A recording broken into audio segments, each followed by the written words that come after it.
ఉన్న బంగారాన్ని విడిపించి ఆ రోజు ఆన్లైన్ రేటుకే మేము కొంటాం. Sharma gold company.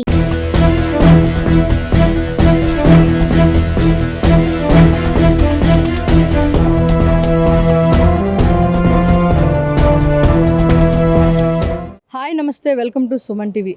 విద్యార్థులకు విద్యాబుద్ధులు నేర్పిస్తూ వారిని సన్మార్గంలో నడిపించాల్సిన బాధ్యత అధ్యాపకులది. అయితే కొంతమంది అధ్యాపకులు కీచకుల్లా మారి వారి దగ్గర విద్యను అభ్యసిస్తున్న విద్యార్థుల పట్ల అసభ్యంగా ప్రవర్తించడం, వారి పట్ల లైంగిక వేధింపులకు గురి చేయడం, ఇలాంటి సంఘటనలు ఇదివరకు చూస్తూనే ఉన్నాం.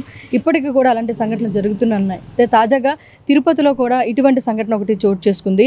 తిరుపతి ఎస్వి అగ్రికల్చర్ యూనివర్సిటీలో చదువుకుంటున్న ఒక విద్యార్థిని పట్ల అక్కడ ఉన్నటువంటి ఒక అధ్యాపకుడు కీచకుడిలా మారి అసభ్యంగా ప్రవర్తించడం, ఈ యొక్క సంఘటన వెలుగులోకి వచ్చింది. అయితే వివరాల్లోకి వెళ్తే, అనంతపురం సంబంధించిన ఒక యువతి తిరుపతి ఎస్వి అగ్రికల్చర్ యూనివర్సిటీలో మొదటి సంవత్సరం 2వ సెమిస్టర్ చదువుతుంది. అయితే ఆమెకి అటెండెన్స్ షార్టేజ్ కారణంగా పరీక్షకు అర్హత సంపాదించలేదు. తర్వాత సకాలంలో ఫీజులు చెల్లించడంతో ఆమెకి పరీక్షకు అర్హత సాధించింది. అయితే ఒక క్రాప్ ఫిజియాలజీ సబ్జెక్ట్కి సంబంధించి ఆమె తరగతిలో క్లాసెస్ వింటూ ఉంది. అయితే క్రాప్ ఫిజియాలజీకి సంబంధించిన ఉమా మహేష్ అనే ఒక ప్రొఫెసర్ దగ్గర ఆమె క్లాసెస్ వింటుంది.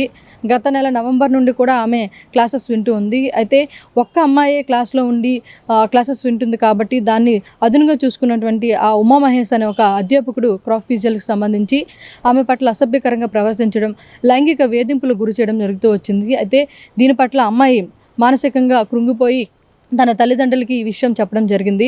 తను అభ్యసిస్తున్న ఎవరైతే అధ్యాపకులు ఉన్నారో ఆమె పట్ల అసభ్యంగా ప్రవర్తిస్తున్నారని చెప్పి ఆ విద్యార్థిని తల్లిదండ్రులకి చెప్పడంతో వెంటనే తల్లిదండ్రులు తిరుపతి రూరల్ పోలీస్ స్టేషన్లో ఫిర్యాదు చేశారు.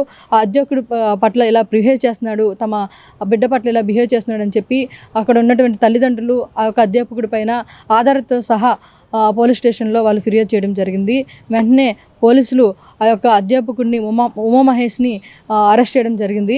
అయితే చాలా వరకు కూడా ఇలాంటి ఘటనలు జరుగుతూనే ఉంటాయి. అంటే నార్మల్గా ఎవరైతే అధ్యాపకులు ఉంటారో వారి యొక్క విద్యార్థుల పట్ల ఎంతో అంకిత భావంతో వారికి విద్యను అభ్యసించాల్సి ఉంటుంది. వారు ఏదైనా చెడు మార్గంలో వెళ్తే వారు మంచి మార్గంలో వెళ్ళేలాగా వాళ్ళని చెప్పాల్సి ఉంటుంది. అంటే ఈ విధంగా వెళ్తే ఇలాంటివి జరుగుతాయి, ఇలాంటివి చేస్తే మీరు ఇలా నష్టపోతారని చెప్పి అధ్యాపకులు అభ్యసించాల్సిన ఉండగా, కానీ కొంతమంది ఇలాంటి కీచక అధ్యాపకులు విద్యార్థుల పట్లే ఇలాగ లైంగికంగా బిహేవ్ చేయడం అనేది చాలా ఇబ్బందికరమైన విషయం. అటువంటి విద్యార్థుల్ని శిక్షించాలని చెప్పి అటు విద్యార్థులు కూడా చెప్తూ ఉన్నారు. అలాగే తల్లిదండ్రులు కూడా తమ బిడ్డ పట్ల ఇలా ప్రవర్తించిన అధ్యాపకుడికి ఖచ్చితంగా శిక్ష పడాలని చెప్తున్నారు. మాతృదేవోభవ, పితృదేవోభవ, ఆచార్య దేవోభవ అని మన పెద్దలు చెప్తూ ఉంటారు. అంటే తల్లిదండ్రుల తర్వాత గురువుకి అంత ప్రాధాన్యత ఉంటుంది. అంటే సాక్షాత్తు గురువు దేవుడు అని కూడా నమ్ముతూ ఉంటారు. అలాంటి గురువు విద్యార్థినుల పట్ల ఎంతో అంకిత భావంతో వారికి విద్యను అభ్యసిస్తూ వారి జీవితంలో వెలుగు నింపాలి అని చెప్పి పెద్దలు చెప్తూ ఉంటారు. అలాంటి గురువులు వారిని సన్మార్గంలో నడిపించాల్సింది పోయి వారే దారి తప్పి విద్యార్థులు తమకి బిడ్డలు లాంటి వారిని చూడకుండా ఈ విధంగా లైంగికంగా వేధించడం, వారి పట్ల అసభ్యకరంగా బిహేవ్ చేయడం, ఇవన్నీ కూడా ఎవరైతే అధ్యాపకుడు అన్న పేరుకి కూడా వీళ్ళు కలంకం తెచ్చే విధంగా కూడా చేస్తూ ఉన్నారు. అంటే ఎంతోమంది అధ్యాపకులు చాలా సన్మార్గంలో పిల్లల్ని విద్యార్థులను నడిపిస్తూ వారి భవిష్యత్తుకి వారు ఎదుగుదలకు కారణమవుతున్న అధ్యాపకులు కూడా ఉన్నారు. కానీ ఇలాంటి కీచక గురువుల వల్ల మంచి చేసే అధ్యాపకులు కూడా చెడ్డ పేరు వస్తుంది.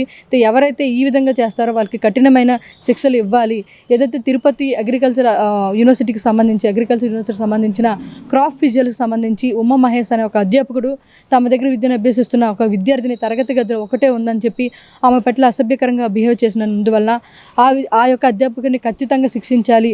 ఇలాంటివి ఎవరైనా చేసినా వారికి తగిన శిక్షలు ఉండాలి అని చెప్తూ అక్కడ విద్యార్థులు కానివ్వండి, లేదంటే వాళ్ళ తల్లిదండ్రులు కూడా పోలీస్ స్టేషన్లో ఫిర్యాదు చేసి అతనికి శిక్ష పడాలని చెప్పి తిరుపతి రూరల్ పోలీస్ స్టేషన్లో వాళ్ళు ఫిర్యాదు చేసినట్లు కూడా తెలుస్తుంది.